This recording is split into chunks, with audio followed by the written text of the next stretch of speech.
we have this, Jesus is coming along and changing Torah, saying obey the Pharisees, whereas in the Hebrew he's actually upholding Torah. Now, in light of that, how do we explain this passage, Matthew 5? Matthew 5, 6 times Yeshua says, in the Greek, he says, you have heard it said, but I say. And it really sounds like when you read this in English, that Yeshua, or in the Greek, Jesus is coming along and changing entire Torah commandments, adding, taking away, modifying. So what's going on? Did he uphold Torah or did he not uphold Torah? And this is especially a very difficult textual question, because in that very same passage, in verse 17, he says he's not come to do away with one jot or one tittle. So how can he then turn around and a few verses later start changing things, saying, you have heard it said, but I say?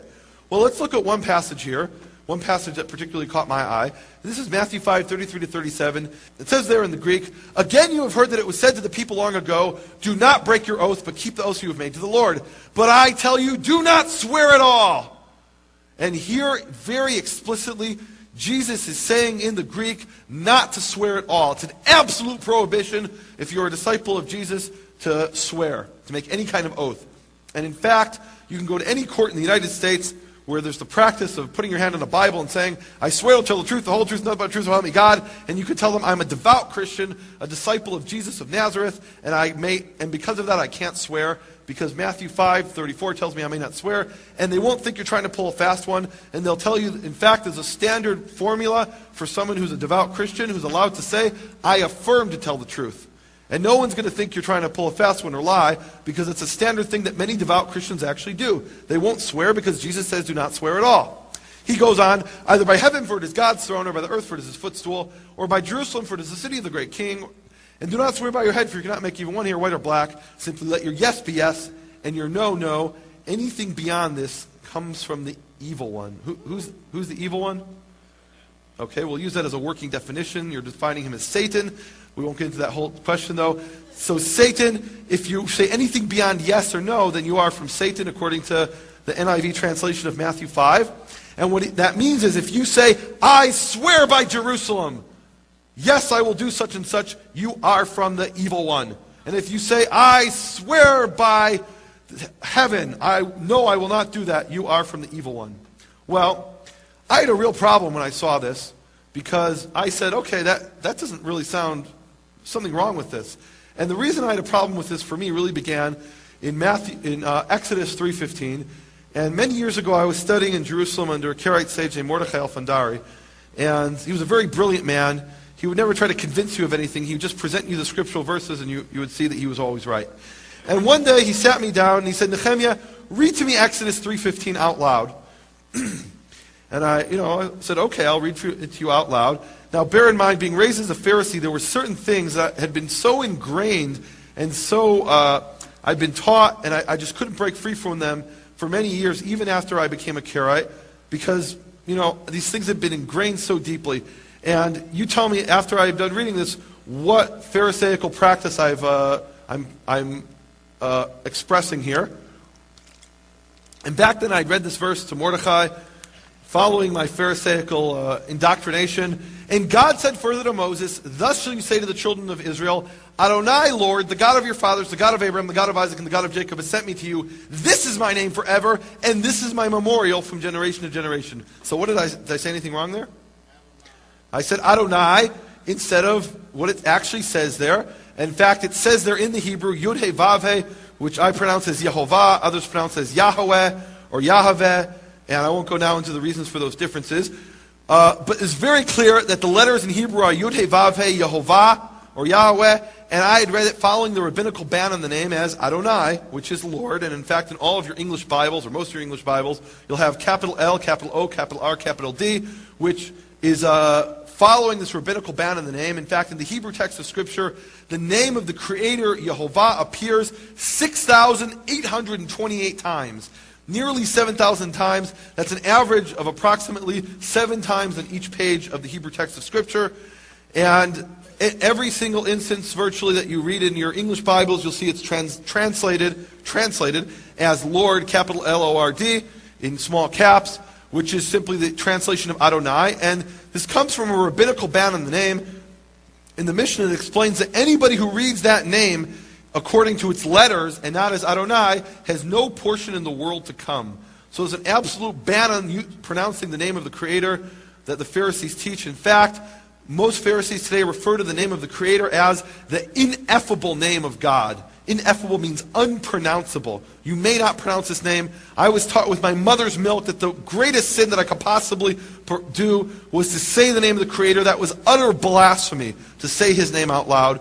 And I was taught to say Adonai. And even after I went to the Scriptures and became a Karaite, turning just to the Hebrew Scriptures, this was something that was so deeply ingrained that when I read this verse, I ended up reading it, Lord, this is my name forever, and this is my memorial from generation to generation. Even though right there in front of me were the Hebrew letters Yud He Vav He, Yehovah. Now, when I realized this, the words of the prophet came to mind, they have eyes, but they do not see. And I was talking about myself. The letters were right there in front of me, but being so indoctrinated and this being so deeply ingrained, this ban in the name, I'd read it as Lord. Now, what about the end of this verse, Exodus 3:15? It goes on, it says, this is my memorial from generation to generation. Yehovah is His memorial. What does that mean, memorial? Today only dead people have memorials. So what's His memorial? That's just a horrible translation. The word that they translate as memorial, the Hebrew word is zecher. Now zecher in Hebrew does mean to remember, but it has a much broader meaning than it does in English. Zecher in Hebrew is to refer to something explicitly. To refer to something, you can refer to it with your mind, and that's to remember it. Or you can refer to it with your mouth, and that's to mention it. To explicitly sum it up in your memory, or to sum it up with your mouth. Now, Exodus 23:13 is the same word, and there it says, and the names of other gods you shall not zecher, nor shall they be heard upon your mouth. Now here it's very clear from the context that zecher does not mean to remember. It's not telling you don't remember Easter. It's telling you don't mention Easter, which I've just done now for educational purposes. But it's very clear from the context it shall not be heard upon your mouth. You must not mention it. Don't even mention those names of the pagan gods. And when we're talking about the God of Israel, what it's saying is, this is my name forever. This is my zecher, my mention from generation to generation. What that means is, whenever we summon up His name, whether in our minds or in our mouths, whenever we refer to Him, we must refer to Him by His name, which is Yehovah, or others pronounce Yahweh. But it's very clear that His name is not Lord. That's just a title. Now, once I realized this, everything started to fall into place. Verses that I'd read 50 times, and I went over them before, and I never realized the significance of them. And that from these verses, it's very clear that the name of the Creator is not ineffable. For example, Deuteronomy 6:13 says, you shall fear Yehovah your God, and you shall worship Him, and in His name shall you swear. And others translate, in His name shall you make oaths. Now, after I realized that the name of the Creator is not ineffable, I realized, okay, how can you swear in His name if you're not allowed to pronounce His name? It's very clear from this verse that the name is not ineffable. It's not forbidden to pronounce the name of the Creator. In fact, that's how we're supposed to mention Him. We're supposed to refer to Him. Again, a second time, it says, Deuteronomy 10:20, Yehovah your God you shall fear, and Him you shall worship, and to Him shall you cling, and in His name shall you swear. Now, the practice of swearing in the name of the Creator, in the name of Yehovah, is something we see throughout the Tanakh. For example, in 1 Kings 2:23, we see that King Solomon makes a vow, and he says, so shall Yehovah do to me, and even more. Now, what does he mean by that? So shall Yehovah do to me and even more. First of all, by invoking the name of the Creator, he's swearing in the name, just like it says in Deuteronomy. So shall Yehovah do to me and even more. And what he means by that is he's laying a curse upon himself, saying that if I'm lying, may Yehovah do to me X, Y, Z. It doesn't even tell us what the X, Y, Z is. That's not the point of the story. So shall Yehovah do to me and even more than that, and even worse than that. Another vow formula we see throughout the Tanakh is what the vow that King David uses in 1 Samuel 20 verse 3. And there King David says, as Yehovah lives. He's making a vow in the name of the Creator, Yehovah, saying, as Yehovah lives. And what he means by this vow is, if I'm lying by my very actions, I'm denying the life of the Creator. That's a very serious vow. And the opposite is also true. If I'm telling the truth by my very actions, I'm declaring the life of the Creator. Now, this vow formula, as Yehovah lives, is actually related to a very important end times prophecy, which appears in Jeremiah 12:16. And this verse was always fascinating to me, this whole passage, because if you read the passage, this is one of the few verses in the entire Tanakh, in the entire Old Testament, which is explicitly and exclusively speaking to the Gentiles. This is a verse that has absolutely nothing to do with me. This is a promise to the Gentiles for the end time.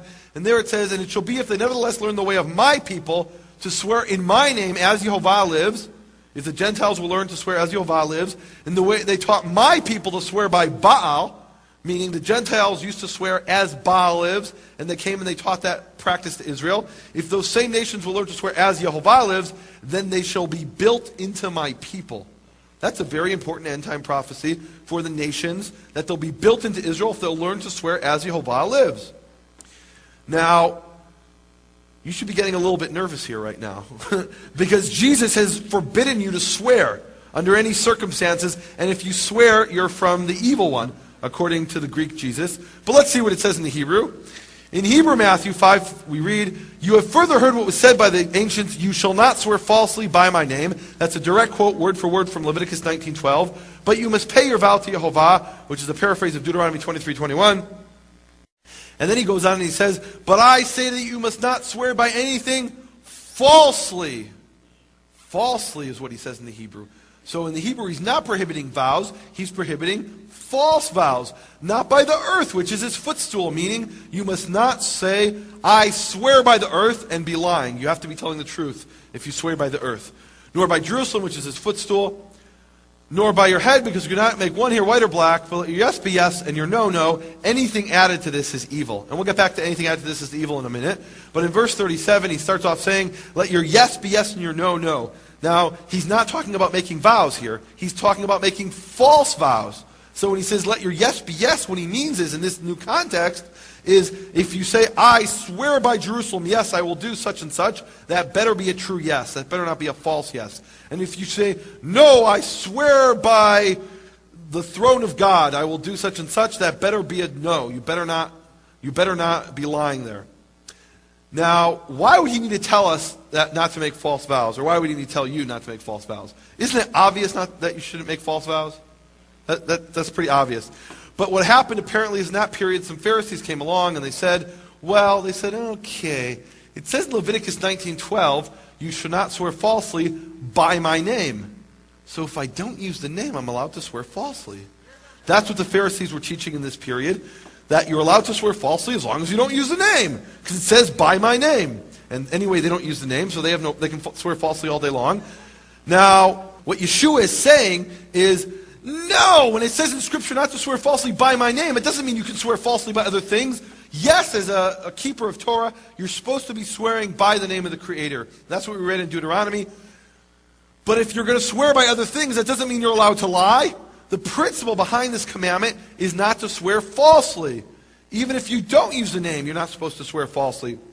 And I think that's obvious to anybody who uses common sense and looks at this in its context. That this is not a permission to vow falsely or to swear falsely. Simply, the way that an Israelite should be swearing is by the name. And if you're swearing by the name, you must not swear falsely. And all Yeshua is doing here, he's bringing out the underlying Torah principle, saying, no, what you Pharisees are doing, opening up these loopholes, saying I'm allowed to swear falsely, that's not the point of the commandment. You're over-literalizing it. You're taking the words and disembodying them from the context and from the meaning behind what it's saying.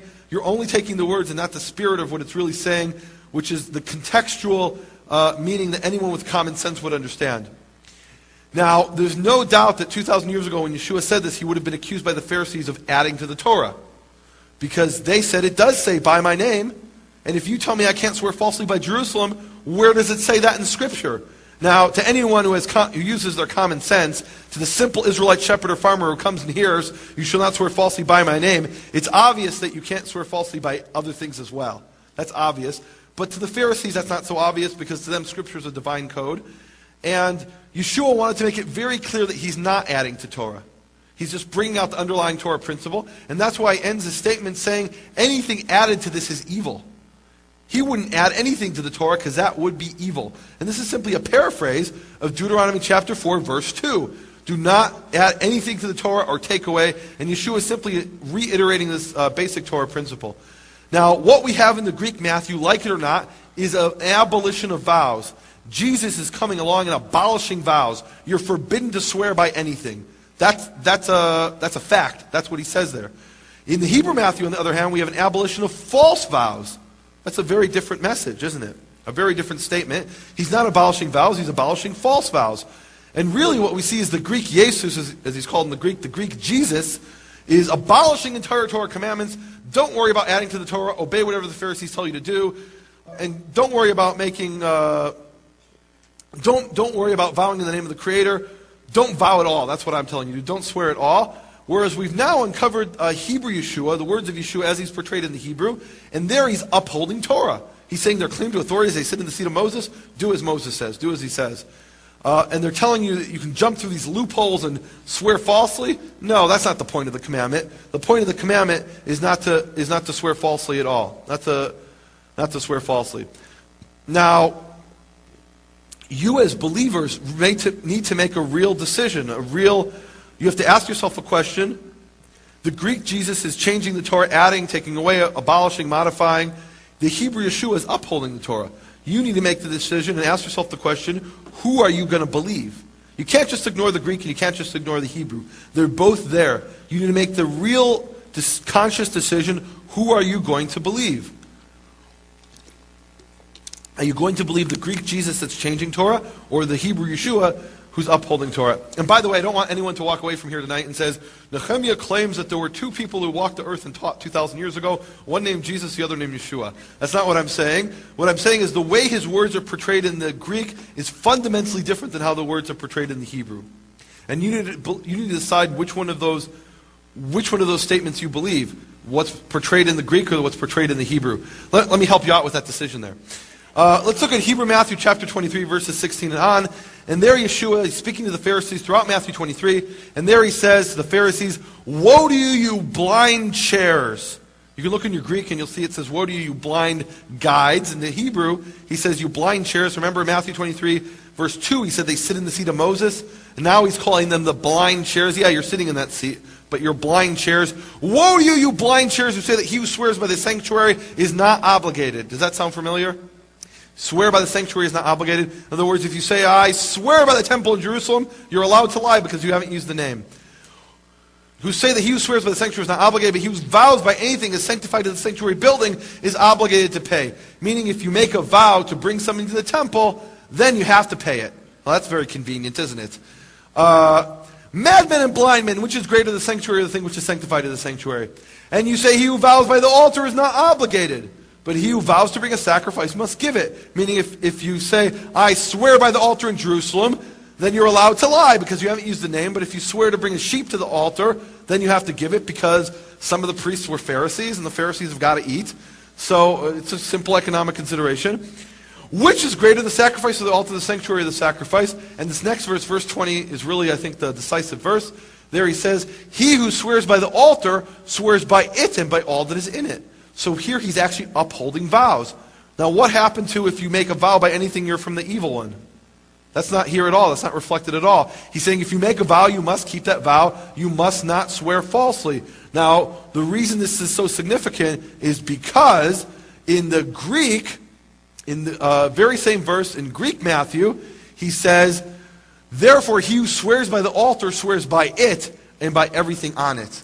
In other words, in the Greek, he's saying the exact same thing as he's saying in the Hebrew on this particular verse, upholding vows. Meaning that in Matthew 23, 16 to 20, both in the Greek and the Hebrew, Yeshua is saying no to false vows, yes to true vows. Well, what happened to anybody who swears is from Satan? That's not being reflected here even in the Greek. So let's summarize what we have here. Against vows, we have Greek Matthew 5, and by the way, Greek James 5:12, which is a paraphrase of Greek Matthew 5. In favor of vows, we have the Torah. That's a pretty significant one. We have Jeremiah 12:16, Hebrew Matthew 5, Hebrew Matthew 23, and then even Greek Matthew 23. So what you can see is the Hebrew, or the Greek, the Hebrew is consistent with itself and it's consistent with the Torah. He's against false vows, in favor of true vows, whereas the Greek is not even consistent with itself. In Matthew 5, he's against vows altogether. In Matthew 23, he's upholding vows. So the Greek is not even internally consistent. And you need to make the decision, who are you going to believe? the Hebrew Yeshua, how Yeshua's words are portrayed in the Hebrew, or the Greek Jesus, the way he's portrayed in the Greek.